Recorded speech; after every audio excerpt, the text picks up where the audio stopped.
Assalamualaikum warahmatullahi wabarakatuh. Alhamdulillahi rabbil alamin. Alhamdulillahi wa kafa wassalatu wassalamu ala nabiyil mustafa wa ala alihi wa ashabihi ahlas sidqi wal wafa. Rabbana syrah lana sudurana wa yassir lana umurana wa hlul uqdata min alsinatina yafqahu aqwalana, amma ba'd. Hadratul mukarramin, para asatir di lingkungan RT 2 RW 5, para tokoh masyarakat, para tetua dan jamaah dari RT 3 RW 6 dan sekitarnya, rahimakumullah. Pertama-tama marilah kita sama-sama panjatkan puji syukur kehadirat Allah Subhanahu wa taala, bahwasanya pada kesempatan malam hari ini kita masih diberi kesempatan dan kemauan untuk takziah yang di dalamnya ada pengajian, ada zikir, dan juga ada ta'lim dalam rangka thalabul ilmi. Sholawat serta salam senantiasa kita bacakan sebagai bukti cinta kita pada baginda Rasulullah Sallallahu Alaihi Wasallam dengan sama-sama baca Allahumma sholli wa sallim ala sayyidina Muhammad. Mudah-mudahan bisa menjadi wasilah bagi kita semua untuk mendapatkan syafaat yaumil qiyamah nanti, amin ya rabbal alamin. Ini sambil nunggu yang lewat selesai, kita sambil ngaji ya. Jamaah rahimakumullah, ada beberapa hal yang bisa kita ingat bersama-sama untuk mengintrospeksi diri kita semua, mengevaluasi diri kita semua. Tentunya kita yang memiliki usia lebih dari usia Kanjeng Nabi harusnya berbahagia, betul ya? Harus berbahagia, punya usia lebih dari 63 tahun, karena dalam sebuah hadis qudsi Rasulullah sallallahu alaihi wasallam bercerita, innallaha yanzuru ila syaihi masaan wa sabahan. Allah itu melihat setiap pagi dan sore kepada orang tua, dilihatin mukanya udah tua atau masih muda. Tentunya tanda-tanda ketuaan itu kelihatan, kan begitu? Jadi dilihatin itu, mana yang rambut putih, mana yang rambut hitam. Yang putih sudah deket, yang hitam kadang lebih deket. Lalu Allah mengatakan, ya abdi, hai hambaku, waqad kabbara sinnaka, kamu udah tua, waraqqa jildaka, kulitmu udah keriput, kan gitu ya. Fastahyi bi, kamu udah keriput, rambut udah memutih, maka malulah kepada aku, kata Allah. Jadi kita itu disuruh malu pada malu. Kenapa? Ya kalau sudah saking dekatnya dengan Allah, tapi kita belum sholat. Pas datangnya bulan Ramadan kita tidak puasa, padahal sudah saking dekat dengan Allah.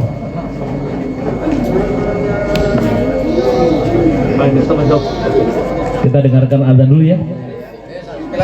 Beri cicipi dat, beri cicipi.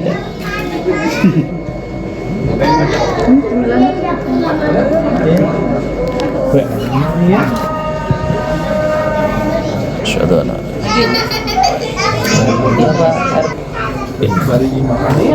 Ya, kita lanjutkan. Jadi sekali lagi Allah memerintahkan melalui lisan Rasulullah bagi kita yang sudah banyak ubannya, sudah merasa tua untuk malu pada Allah. Malu karena sebentar lagi kita mau menghadap. Kenapa harus malu? Karena Allah, fa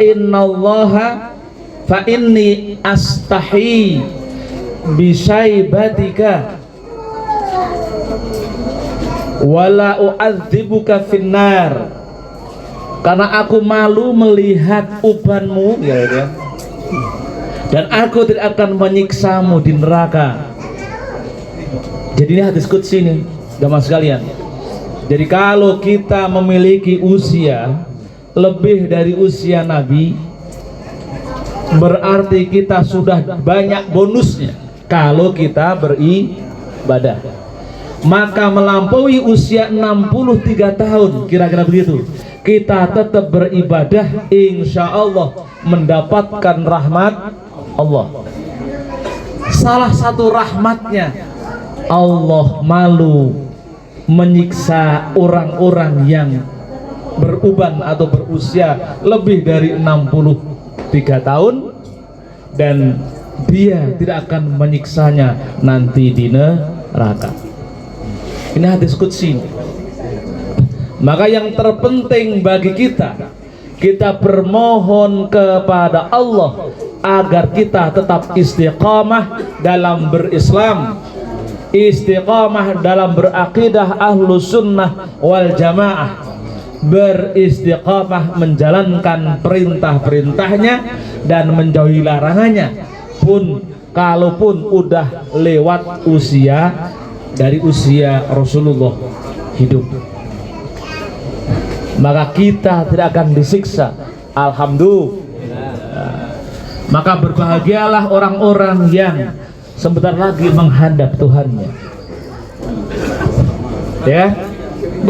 Lebih dari 63 tahun sudah dijamin begitu. Maka harus bersyukur. Maka orang tua yang meninggal itu bahagia, apalagi sudah melampaui itu, karena bonusnya banyak. Tidak ada orang tua yang meninggal itu nangis. Ada orang yang meninggal nangis? Nggak ada. Yang nangis ketika masih hidup.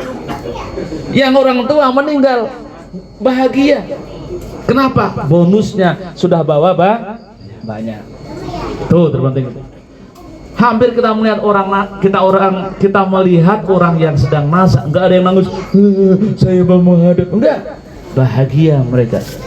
Karena mereka tahu bahwasanya mereka banyak mendapat bonus. Nah, yang belum 63 tahun itu yang belum jelas. Kan begitu? Udah berapa tahun, Pak? Wah, belum kelihatan bonusnya. Maka berbahagialah bapak-bapak yang punya rambut putih, maka jangan disemir. Biar Allah tahu kalau kita sudah tua. Bahagialah yang punya rambut putih. Nih Allah, nih rambut saya putih gitu. Nanti jangan diadab ya. Kira-kira begitu. Ya. Jangan disemir. Makanya dalam fikih menyemir rambut putih hukumnya minimal makruh. Karena Allah tuh ngelihat. Nanti kalau rambutnya itu kan ketipu, nggak dilihat pagi, nggak dilihat sore. Ketipu udah masih muda, nggak dilihatin. Tapi kalau sudah ubanan dilihatin setiap pagi sama Allah mukanya, sore dilihatin, sampai Allah malu akan menyiksa orang-orang yang tetap istiqomah dalam keislamannya dan meninggal tetap dalam kondisi Islam. Malu untuk menyiksanya, dan dia berjanji tidak akan menyiksa orang-orang yang sudah tua. Maksudnya melampaui itu. Bahagia kan? Bahagia, jaga sampai 63 tahun. Melampauinya. Kita jaga, sama-sama menjaga. Yang penting kita tetap istiqomah. Satu, biar orang-orang yang sekarang tetap pergi ke masjid, istiqomah, rajin ke masjid, sholat jamaah, sholat yang 5 waktu jangan sampai ditinggalkan.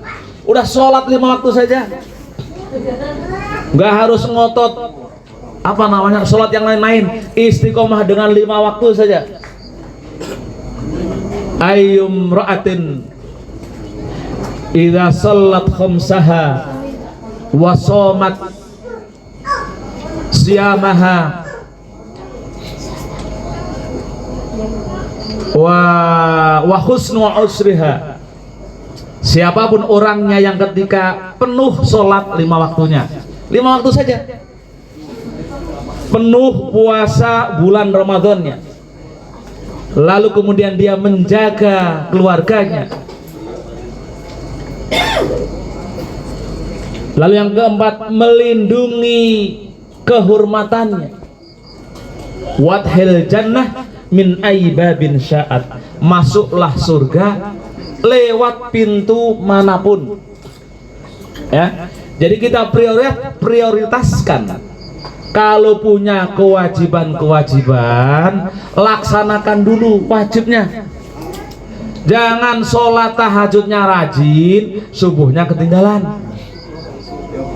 Itu namanya tidak tahu prioritas. Kan begitu? Prioritas. Tidak tahu prioritas. Jadi yang penting sholat 5 waktu full, aman, gak pernah telat. Maksudnya gak pernah sholat di luar waktunya. Puasa 1 bulan Ramadan penuh, punya utang dibayar, jaga keluarganya, kasih makan, jangan ditinggalkan tinggal mancing terus setiap malam. Sampai lupa ngasih umpan keluarganya, mancing melulu. Jangan, kasih makan dulu, baru kalau sudah makan silakan tinggal mancing. Kan gitu. Yang 3, jaga kehormatannya, jaga kemaluannya. Fathil jannah min ay abwabin sya'at. Silakan masuk surga, bisa pilih pintu mana saja, nggak bakalan tersesat. Nanti kan banyak itu pintu itu, nggak akan tersesat asal itu kewajibannya dilaksanakan. Ya, itu ya. Jaga itu termasuk sholat. Karena inna awwala ma yuhasabu yaumal qiyamah as-sholat. Awal daftar absen yang ditanyakan ketika akhirat itu, ketika bangkit dari mahsyar, lalu mau masuk, ada yang ke masuk lah, yang mau hisab ditanya, sholatmu gimana? Lengkap, jos, langsung surga. Kamu gimana? Saya bolong-bolong, belok dulu. Kan begitu. Maka sholat jangan sampai ditinggalkan. Itu pertama. Pesan yang kedua, ini penting. Rasulullah SAW bersabda, "Raghma anfi rajulin la yadkhul jannah wa huwa ma'a walidayhi." Raghma anfi rajulin wa huwa la yadkhul jannah wa huwa ma'a walidayhi. Celaka, sungguh celaka jika ada seorang keluarga yang masih punya orang tua tapi dia tidak bisa masuk surga. Jadi kita dianggap celaka, masih punya orang tua tapi orang tuanya tidak termuliakan, yang itu kemudian menjadi halangan ridhonya orang tua, lalu kita masuk neraka atau susah masuk surga. Ini perhatian bagi kita semua yang masih punya bapak ibu. Jadikan bapak ibu orang tua kalian sebagai raja dan ratu. Karena orang yang mengabdi memuliakan orang tua itu dijamin rizkinya dibayar cash. Tapi sebaliknya, orang yang mempersulit, tidak bekti orang tua, tidak hormat pada orang tua, rizkinya dijamin bakal susah, macet, seret, kan begitu, mampet, tambah lagi itu cupet. Hati-hati ini. Jadi kalau kita masih punya orang tua, kok kita masih miskin-miskin saja, kita evaluasi. Jangan-jangan kita tidak memuliakan orang tua, sehingga seret rezekinya. Karena ketaatan, memuliakan orang tua itu salah satunya rezekinya akan dibayar cash. Ya, ini diperhatikan ini. Maka berbahagialah kalau kita masih punya orang tua. Jangan kemudian karena orang tua tinggal sama kita, lalu mah disuruh ngerjain, suruh bantu masak, suruh nyuci baju, suruh ngerawat cucu. Ada di sini?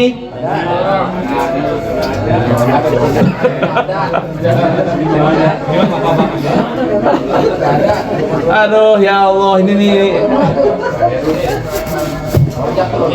Kalau kita merasa begitu, perbaiki sepulang dari sini. Kasih tahu istrinya, mah jangan kerjain orang tua, jangan tugasin orang tua dengan pekerjaan berat yang itu akan menjadi penyebab rizki kita mampet, rizki kita sulit.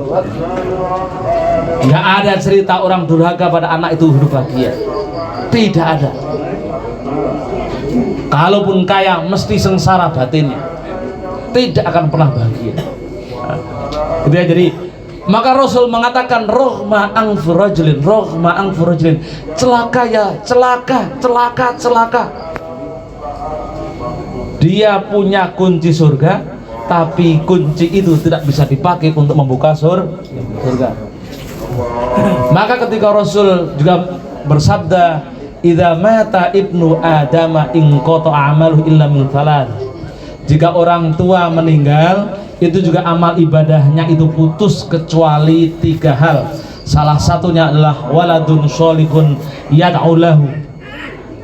Salah satunya anak soleh yang mendoakannya, bukan ustadz yang soleh, bukan jamaah yang soleh, bukan tetangga yang soleh, tapi waladun soleh. Jadi kalau pas ngaji begini, ini sering kita salah kaprah. Pas ngundang pengajian, anak cucunya sibuk ngurusi konsumsi,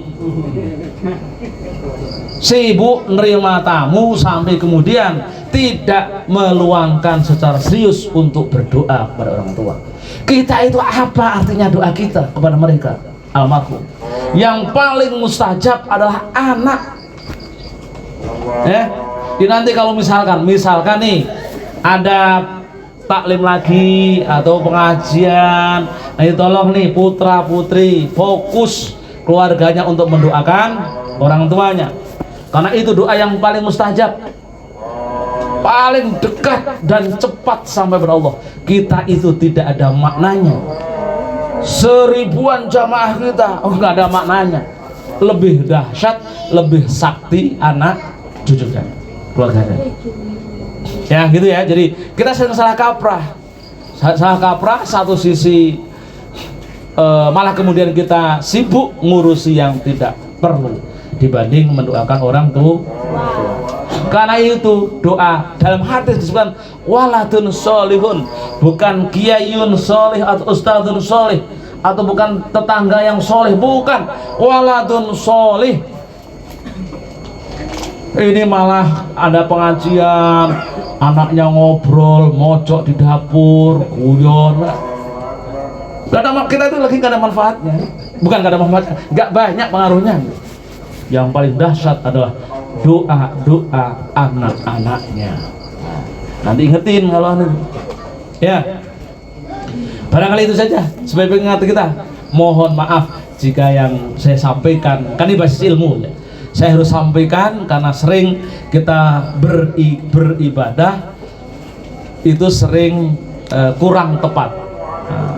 Sudah benar tapi kurang benar.